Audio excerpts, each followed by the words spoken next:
Looking to explore the highest paying engineering jobs in India. आज की video में मैं आपको बताने वाली हूँ ऐसी 14 highest paying jobs in the engineering field. और अगर आपको और भी फील्ड्स के बारे में जानना है then definitely don't forget to like, share and subscribe to our YouTube channel. If you are curious about the potential of engineering landscape, then do not skip the video and stay tuned until the very end.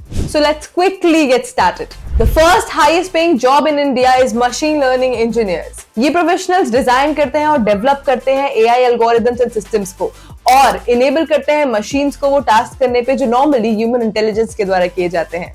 In professionals की average salary India में 6 to 15 lakh तक होती है and it can go as high as 30 lakhs per annum depending on expertise and skills. इस list में second number पे आते हैं data scientist. Data scientist analyse करते हैं और इंटरप्रेट करते हैं कॉम्प्लेक्स डेटा को और बिजनेस में इन्फॉर्म्ड डिसीजंस बनाने में हेल्प करते हैं। ये कुछ एडवांस स्टैटिस्टिकल टेक्निक्स और मशीन लर्निंग एल्गोरिथम्स को यूज करते हैं। डेटा साइंटिस्ट की एवरेज सैलरी इंडिया में 5 to 12 lakhs पर एनम है, लेकिन ये 12 lakhs to 25 lakhs per annum भी जा सकती है depending on your location and skills. इस लिस्ट में थर्ड नंबर पे आते हैं blockchain developers. Blockchain developers specialist होते हैं सिक्योर डिजिटल लेजर्स बनाने में ट्रांजैक्शंस के लिए और ये लोग ब्लॉकचेन टेक्नोलॉजी को यूज करते हैं। ब्लॉकचेन डेवलपर्स की एवरेज सैलरी इंडिया में 4 to 10 lakhs पर एनम है और जा सकती है 25 lakhs depending on your expertise and experience. Number 4 पे आते हैं cloud solutions architect. Cloud architects design करते हैं और मैनेज करते हैं क्लाउड कंप्यूटिंग सिस्टम्स को। ये हेल्प करता है बिजनेसेस को अपने ऑपरेशंस को क्लाउड में माइग्रेट करने में और स्केलेबिलिटी और सिक्योरिटी को एनहांस करता है। इनकी एवरेज सैलरी इंडिया में 8 to 12 lakhs पर एनम है, लेकिन 18 to 40 lakhs तक जा सकती है depending on the complexity of the project and your experience.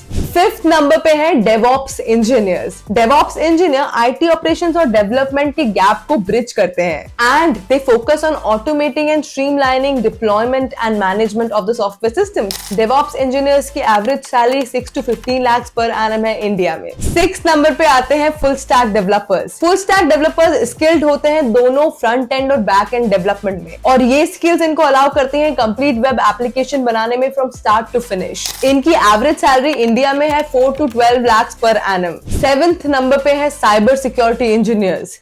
ये प्रोफेशनल्स डेटा सिस्टम्स को, नेटवर्क्स को बचाते हैं साइबर थ्रेट से और इंश्योर करते हैं कि डेटा की प्राइवेसी और सिक्योरिटी मेंटेन्ड रहे। इनकी एवरेज सैलरी इंडिया में 5 to 15 lakhs पर एनम है, लेकिन इनकी सैलरी ज्यादातर डिपेंड करती है इनके एक्सपीरियंस और एक्सपर्टीज पे। Next on the 8th number we have embedded systems engineers. Embedded systems engineer design करते हैं और डेवलप करते हैं सॉफ्टवेयर को डिवाइसेस के लिए और सिस्टम्स के लिए with dedicated functions such as medical devices and automotive systems. Embedded systems engineers India में इजीली अर्न कर सकते हैं 4 to 12 lakhs per annum and इनकी सैलरी डिपेंड करती है इनके एक्सपीरियंस पे, also on the complexity of the project. 9th number पे है रोबोटिक्स इंजीनियर्स। रोबोटिक्स इंजीनियर्स काम करते हैं डिजाइनिंग, बिल्डिंग एंड प्रोग्रामिंग में रोबोट्स के लिए जो कि अलग अलग इंडस्ट्रीज के हो सकते हैं जैसे कि manufacturing industry, health care industry and research industry.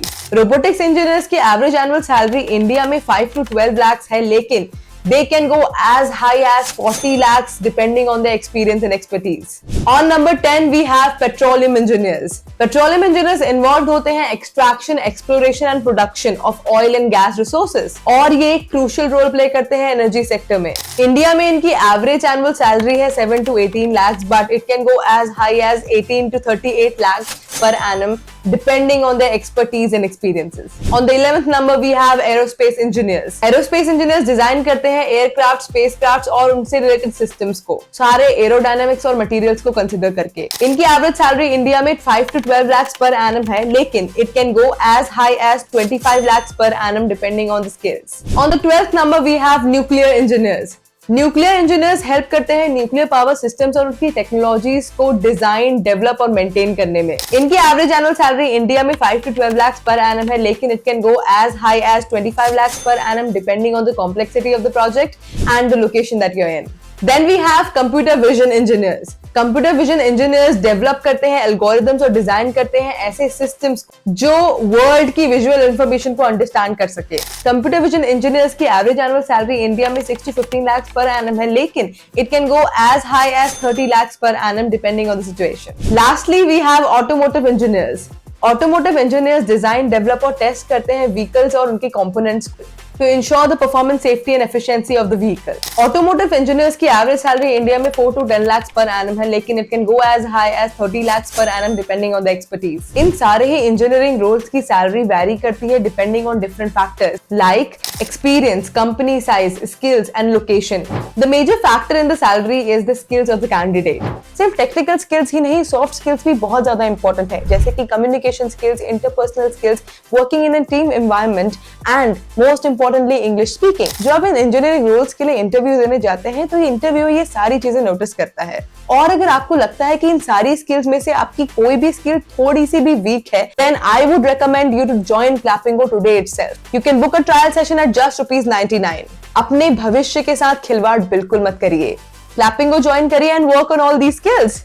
Alright, beautiful people, that's all for today. I will see you in many more such informative videos. Thanks for tuning in. See you super soon again. Until then, bye bye.